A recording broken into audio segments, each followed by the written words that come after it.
ഇതിലിപ്പോൾ നമുക്ക് മനസ്സിൻ്റെ 3 ഗുണങ്ങൾ എങ്ങനെയാണ് സ്വഭാവമായിട്ട് വരുന്നത്, ആ സ്വഭാവമായിട്ട് എങ്ങനെ പ്രകടമാവണമെന്ന് നോക്കാം. ഇതെന്തുകൊണ്ട് ഇങ്ങനെ ചിന്തിക്കണം എന്ന് പറഞ്ഞാൽ, ജാതക വിഷയങ്ങളെ നോക്കുമ്പോൾ ഈ നമ്മുടെ മുമ്പിൽ വരുന്ന വ്യക്തിക്ക് ഏത് ഗുണമാണ് ആധിക്യം എന്ന് മനസ്സിലാക്കിയിട്ട് വേണം അദ്ദേഹത്തിന് പരിഹാരമായാലോ വഴിയായാലും കാണിച്ചു കൊടുക്കേണ്ടത്. എങ്കിലേ അദ്ദേഹത്തിന് പൂർണ്ണമായിട്ട് ആ ഫലം അനുഭവിക്കാൻ പറ്റും. അപ്പോൾ ആദ്യമായിട്ട് നമുക്ക് ഈ 3 ഗുണങ്ങൾ എന്തൊക്കെയാണെന്ന് നോക്കാം. ആ ഗുണങ്ങൾ എങ്ങനെയാണ് സ്വഭാവമായിട്ട് മാറുന്നത് കൂടി നോക്കാം. ആദ്യം നമുക്ക് സത്വഗുണം നോക്കാം. ഈ സത്വഗുണം എന്ന് പറയുന്നത് സാത്വികൻ. 3 ഗുണമാണല്ലോ മനസ്സിനുള്ളത്: സത്വഗുണം, രജോ ഗുണം, തമോ ഗുണം. അപ്പം ആദ്യം സത്വഗുണം എന്ന് പറയുന്നത്, ഈ സത്വഗുണം അധികമായി അല്ലെങ്കിൽ സത്വഗുണമുള്ള വ്യക്തി എന്ന് പറഞ്ഞാൽ ജാതകത്തിൽ സത്വഗുണമാണ് ആധിക്യമായിട്ട് കാണുന്നതെങ്കിൽ ഉള്ള സ്വഭാവമാണ്. ഈ സ്വഭാവങ്ങൾ അറിഞ്ഞാൽ തന്നെ നമ്മൾ സെൽഫായിട്ട് നോക്കാൻ പറ്റും. നമുക്ക് ഏതാ ഗുണം എന്നുള്ളത് നമുക്ക് മനസ്സിലാകും. ആദ്യമായിട്ട് നമുക്ക് നോക്കുന്ന സമയത്ത്, സത്വഗുണം നോക്കുന്ന സമയത്ത് ഈശ്വരഭക്തി എന്ന് പറയുമ്പോൾ ഈശ്വരനിൽ ദൃഢമായ ഭക്തിയാണ്. അതേപോലെ തന്നെ എന്ത് ചെയ്യുകയാണെങ്കിലും ഈശ്വരനോട് സമർപ്പിച്ച് ചെയ്യാനുള്ളൊരു വിഷയം വരും. എന്ത് ചെയ്യുമ്പോഴും ഈശ്വര സമർപ്പണമായി ചെയ്യാം. അതേപോലെ ശാന്തത.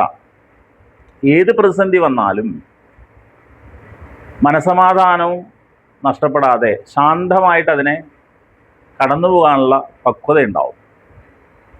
അതേപോലെ തന്നെ സത്യസന്ധത എന്ന് പറയുമ്പോൾ മനസ്സ്, വാക്ക് എന്ന് പറഞ്ഞു കഴിഞ്ഞാൽ വാക്ക്, ചിത്തം, പ്രവൃത്തി, ഇത് മൂന്നിലും കള്ളമില്ലാത്ത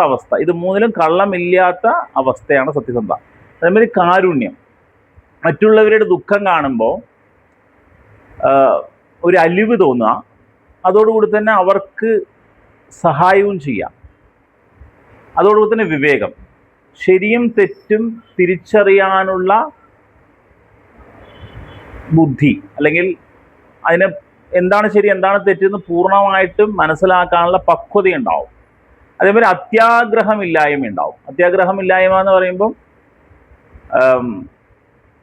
അവരിലുള്ളത് കൊണ്ട് തൃപ്തരാകുക, ആ ഉള്ളത് കൊണ്ട് സന്തോഷത്തെ കണ്ടെത്തുക എന്ന് പറയുന്ന വിഷയമാണ്. അതേപോലെ സാത്വിക ഭക്ഷണം പറയുമ്പോൾ പഴം, പച്ചക്കറി, ലളിതമായ ഭക്ഷണത്തിനോട് താല്പര്യം ഉണ്ടാവും. അതേപോലെ തന്നെ പരോപകാരം.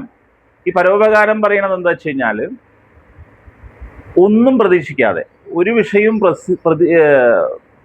പ്രതീക്ഷിക്കാതെ ഒരു നന്മ ചെയ്യലാണ് പരോപകാരം എന്ന് പറയുന്നത്. അതേമാതിരി എന്ന് പറഞ്ഞാൽ പഞ്ചേന്ദ്രിയങ്ങളെയും ക്രോധത്തെയും നിയന്ത്രിക്കാനുള്ള ശക്തി ഉണ്ടാവും. നിയന്ത്രിക്കാൻ ഒരു ശക്തി വേണം. അതോടുകൂടി ക്ഷമ. ഏത് പ്രതിസന്ധി വന്നാലും ദേഷ്യമില്ലാതെ ആ പ്രതിസന്ധിയെ കടന്നു പോകാനുള്ള പക്വ ഉണ്ടാവും. ഇത്രയും വിഷയങ്ങൾ സത്വഗുണിയിലേക്ക് ഉണ്ടാവും. അങ്ങനെ ഒരുപാട് വിഷയങ്ങൾ നമുക്ക് എടുക്കാം. നമ്മൾ കുറച്ച് കാര്യങ്ങൾ മാത്രം, കാരണം വെച്ചാൽ വീഡിയോ ഒരുപാട് ലെങ്ത് പോണ്ട എന്ന് പറഞ്ഞതുകൊണ്ടാണ്. ഇനി അടുത്തായിട്ട് നമുക്ക് നോക്കേണ്ടത് രജോ ഗുണമാണ്.